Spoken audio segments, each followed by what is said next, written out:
Bien, alors c'est parti. On est répartis sur les tables. Donc 30 ans d'agilité, c'est le programme de ce soir. Merci à nos sponsors. Merci à l'organisation d'Agile en scène et du EC qui organise des événements en ce moment. C'est pas simple, donc bravo, bravo à eux. Merci à tous ceux qui croient dans ce genre de choses, qui soutiennent et qui nous permettent de vivre des moments comme ce soir ensemble. Moi, je m'appelle Christophe Kéromen, donc je suis catalyseur d'intelligence coopérative. Retrouvé sur la présentation plein de manières de me joindre. J'ai écrit et coécrit des bouquins, dont l'Agile Rocket Guide en mode book sprint, comme un petit peu ce qu'on va expérimenter ce soir. Olivier, qui m'accompagne ce soir et qui est sur mute pour l'instant pour favoriser la présentation, donc qui est coach agile, coach professionnel, et il a également participé au bookprint de l'Agile Rocket Guide. Donc on a cette expérience commune, donc on va essayer de vous faire partager.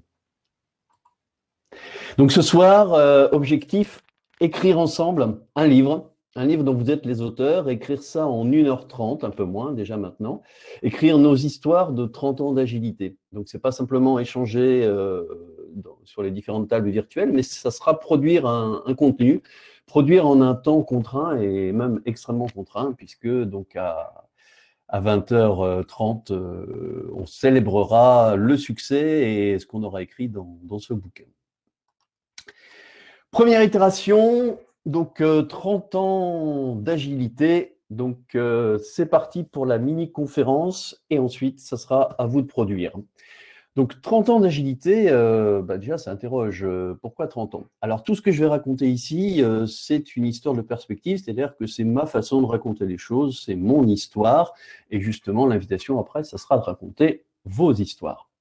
L'agilité, on a coutume de raconter que ça commence avec le manifeste Agile pour le développement logiciel et que ça commence en 2001. Ici, vous avez le télégramme d'invitation envoyé par Alistair Cockburn, enfin de réservation plutôt de la salle de conférence pour donc cette équipe de 17 personnes qui devait écrire un manifeste.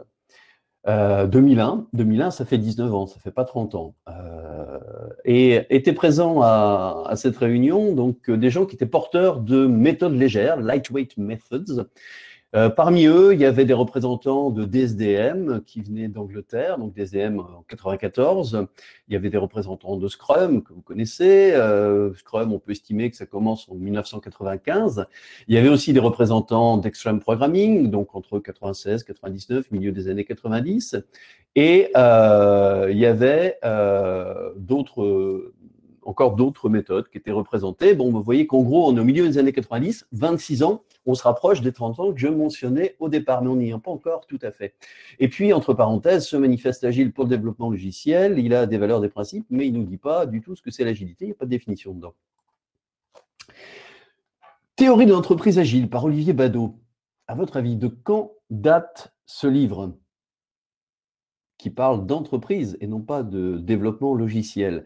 Eh bien, il date de 1998. 1998, ça fait 22 ans. Donc, il y a 22 ans, on parlait déjà, avant le manifeste agile, d'entreprise agile. Agile, d'où ça vient ce mot? Eh bien, les rédacteurs du manifeste Agile se sont inspirés d'un document qui avait été commandé par le département de la défense américaine et qui a été rédigé en 1991. 1991, donc, ce document conseillait aux entreprises du domaine du manufacturing d'être plus agiles pour réagir à la menace des entreprises japonaises. 1991, 29 ans, donc ça fera 30 ans l'année prochaine. Voilà ma référence pour les 30 ans d'agilité, puisque le mot agile nous vient de ce document écrit par messieurs Nagel et Dove. Mais on peut remonter encore plus loin, parce que par exemple Scrum, d'où ça vient le mot Scrum? Ça vient d'un article publié par Hirotaka Takeshi et Ikujiro Nonaka en 1986 et publié dans la Harvard Business Review. 1986, ben, vous voyez qu'on est à plus de 30 ans. Maintenant, on est carrément à 34 ans. Et il y a beaucoup de choses qui étaient écrites dans cet article et qui restent valables encore aujourd'hui. Mais on peut remonter encore plus loin, dans les années 50. Dans les années 50, avec le concept de système socio-technique, où Eric Trist et Cal Berforce avaient étudié en fait les dysfonctionnements dans une mine. Et dans une mine, ils étaient arrivés à constater que s'il était nécessaire d'être précis sur la manière de faire les choses, en fait, c'était surtout le comment qui importait. Et en retravaillant l'organisation, il s'était aperçu aussi qu'on pouvait avoir une organisation complexe qui avait des difficultés à faire autre chose que des tâches simples et qui les faisait pas très bien, avec pas beaucoup de productivité, et qu'on pouvait la remplacer par une organisation plus simple et que paradoxalement, du coup, elle devenait capable de devenir de réaliser des tâches plus complexes. Donc, agilité, eh ben, on peut remonter facilement comme ça à plus de 70 ans sur les concepts. Et puis, on pourrait encore continuer, mais là, on n'a pas le temps parce qu'on pourrait aller regarder du côté de Lockheed dans les années 40 et là, on exploserait complètement les compteurs. Ah oui, j'ai toujours pas défini ce que c'était agile. Ben, on le fera au prochain tour. Maintenant, ça va être à vous. À vous donc d'échanger sur les tables, de choisir votre facilitateur et puis de rédiger, d'ouvrir le Google Doc donc, que va vous partager Olivier. Et vous verrez que dans ce Google Doc, on va vous poser les questions. Comment c'était votre première fois en agilité?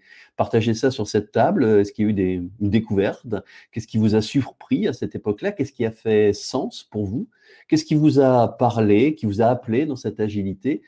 Partagez vos anecdotes. Et ce qu'on va vous inviter à renseigner dans le Google Doc, ce sont des mots-clés, des hashtags qu'on va ainsi collecter sur toutes les tables. Voilà, je vais arrêter la présentation, on va retourner dans les tables et c'est à vous maintenant de travailler.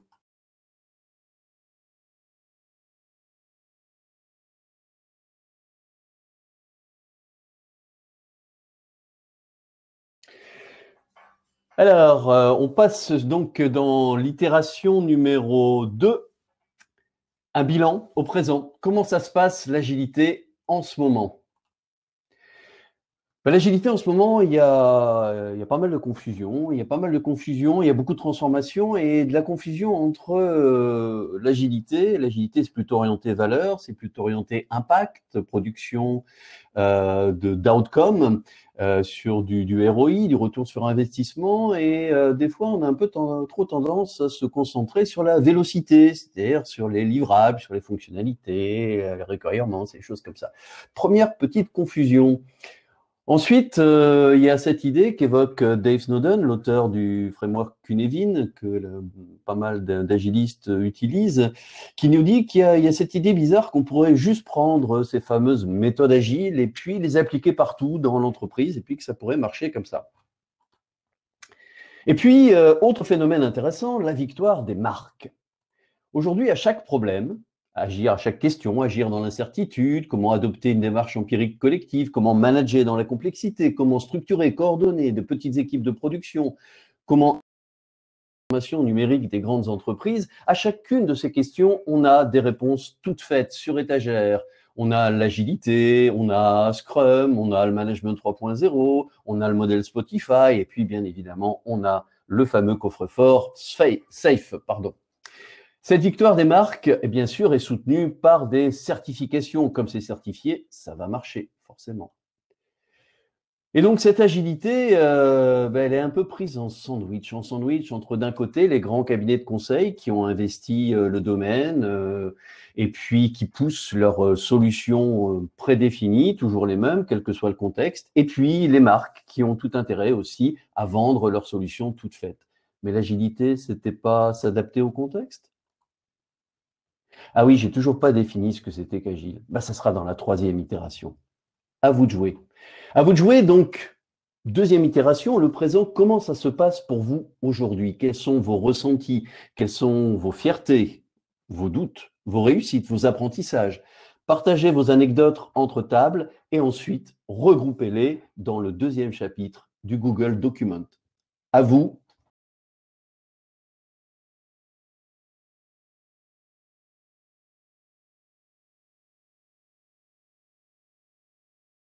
Nous voici dans la troisième itération. Bravo pour votre production jusque-là.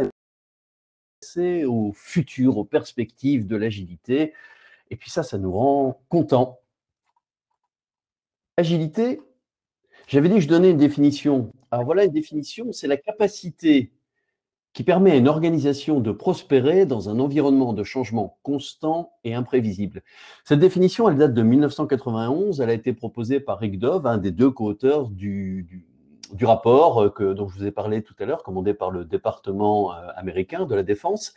Et elle a été reprise en 2018 dans ce livre de Steve Dunning, The Age of Agile. Forcément, un environnement de changement constant et imprévisible, on est en plein dedans.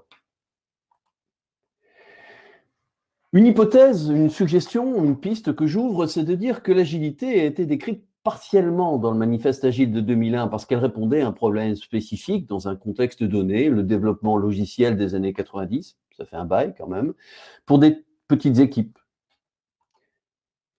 Et comme le dit Alistair Cockburn, donc un des co-signataires du manifeste agile et même à l'initiative de cette réunion, puisque c'est lui qui avait réservé la salle et qui avait lancé les invitations, ce qu'on essaye de faire maintenant, c'est quand même un petit peu différent. Le manifeste agile commençait par « Nous sommes en train de découvrir de meilleures façons » et on peut dire qu'en 2020 et bientôt 2021, donc je disais, on est toujours en train de découvrir de meilleures façons de faire avec des initiatives comme Agile at Heart, comme Modern Agile, etc. En résumé, Agile for Software Development, le manifeste agile pour le développement logiciel, c'était qu'un épisode et qui est maintenant plutôt en phase de marchandisation, commoditization, comme disent les Américains. Et l'agilité, celle dont on parlait au tout début, celle qui remonte il y a 30 ans, celle qui remonte encore plus loin avec les systèmes socio-techniques, c'est une capacité de l'entreprise. Et c'est une capacité de l'entreprise envisagée à la fois comme un système social pour et par l'humain, avant tout, et aussi technique et technologique. Le problème, c'est qu'aujourd'hui, nos modes de pensée, nos modes d'action sont en difficulté, ce qui nous avait permis de faire du génie civil, de construire des pyramides, décider, manager, exécuter, et puis avoir ensuite des phases de rapport, de report, comme on dit en anglais, ça marche plus très bien. Ça marche plus très bien parce que on ne sait pas ce qu'on ne sait pas, donc c'est difficile de décider. Et puis, les conséquences de nos actions sont difficilement prédictibles, donc comment exécuter ?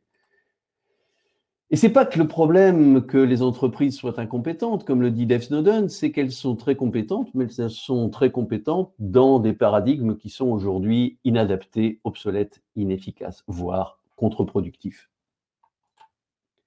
On continue de penser compliqué dans un monde qui est de plus en plus complexe. C'est ce que nous propose Dave Snowden avec son modèle Cynefin, de penser à droite dans un monde ordonné, dans un monde prédictible de cause à effet, alors que les choses se produisent de plus en plus, dans le monde de gauche qui, lui, n'a pas d'ordre, où les choses sont émergentes, voire chaotiques. Et le changement dans ce monde complexe nous demande de nous focaliser sur les systèmes, sur les interactions, sur le contexte et pas sur les individus. Et qu'est-ce qu'on fait en entreprise? On fait la gestion des talents, on fait des entretiens individuels, on fait du management individuel et on n'arrive toujours pas à gérer le collectif. Il y a des choses intéressantes qui se passent, qui émergent. L'agilité prend de nouvelles voies. Une première voie, c'est celle du flux. On parle de plus en plus aujourd'hui du flux, avec des gens comme Klaus Leopold, avec des gens comme Finn Gouldin. Et je vous suggère de regarder ce livre de Klaus Leopold où il nous explique pourquoi les équipes agiles n'ont absolument rien à voir avec l'agilité métier, avec l'agilité business. On a aussi des organismes qui proposent une nouvelle vision de l'agilité, comme le Business Agility Institute, qui se consacre à la promotion de la Business Agility, avec des nouveaux modèles de réflexion, avec des gens qui se dépensent sans compter, comme Ivan Liborn, le directeur du cabinet, et puis avec une mine d'études de cas internationales absolument passionnantes. On assiste aussi à l'émergence de nouvelles formes d'entreprises, avec parfois un peu d'inquiétude, ces entreprises basées sur le big data, basées sur l'intelligence artificielle, où les algorithmes prennent de plus en plus des décisions pour nous. Et en fait, est-ce que ce ne serait pas un retour déguisé de Taylor, trouver juste une meilleure voie qui élimine l'erreur humaine? Est-ce que notre agilité doit se mettre au service de la performance et reconstruire ainsi les temps modernes tels que les décrivait Chaplin? Ou est-ce que tout ça nous emmène dans le mur? Je pense que l'agilité doit se poser une question d'éthique. Il ne s'agit pas simplement de se dire que puis-je faire, qu'est-ce que j'ai la capacité de faire, qu'est-ce que je sais faire aujourd'hui, mais d'avoir une réflexion rationnelle sur les principes, les valeurs, les règles de l'action humaine dans un système pour et par l'humain. Se poser la question, qu'est-ce que je veux faire? Et se poser la question, qu'est-ce que je dois faire? Et ce soir, je pose une question à la communauté agile. Demain, dans le futur, à quoi choisissons-nous de contribuer? À vous. Dernière itération, qu'est-ce que tout cela dit de vos valeurs? Qu'est-ce qui est important pour vous? À quoi vous allez choisir de contribuer dans le futur? Racontez-nous ça dans le Google Doc. Vous avez 20 minutes, troisième itération.